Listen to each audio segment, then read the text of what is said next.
Israel और Hamas दोनों एक दूसरे के खिलाफ भीषण युद्ध छेड़े हुए हैं। हमास ने दावा किया कि उसने 10 इजरायली सैनिकों को मौत के घाट यहां पर उतार दिया और पश्चिमी मीडिया में छपी रिपोर्ट के मुताबिक पिछले 24 घंटे में 250 फिलिस्तीनी अपनी जान गंवा चुके हैं।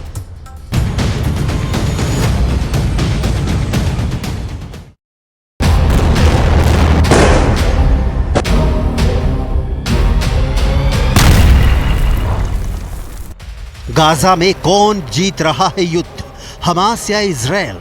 दुश्मन को कमजोर समझने की भूल ने युद्ध की दशा और दिशा दोनों बदल दी है। उदाहरण देखिए, हमास ने वीडियो जारी किया है, एक दो नहीं, इजरायली सेना को टारगेट बनाकर हमास उनका खात्मा कर रहा है। हमास का दावा है कि इस भीषण हमले में इजरायली डिफेंस फोर्स के 10 सदस्यों की मौत हो गई है।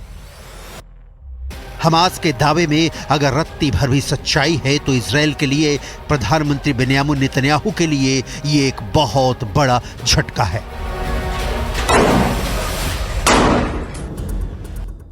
इजराइल ने युद्ध को लेकर नया दावा किया है, लेकिन क्या हमास के हमले में वाकई 10 सैनिकों की मौत हुई है, इसकी पुष्टि नहीं की जा सकती।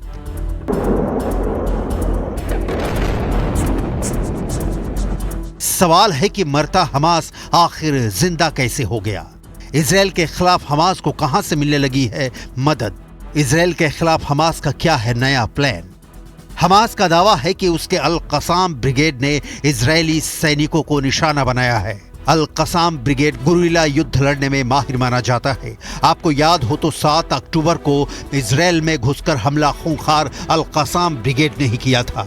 यह हमला इतना तेज और सटीक था कि इजराइल की पूरी डिफेंस लाइन तीतर बीतर हो गई। दावा किया जा रहा है कि अल कसाम ब्रिगेड इजराइल के 35 सैनिकों को बंधक बनाए हुए है।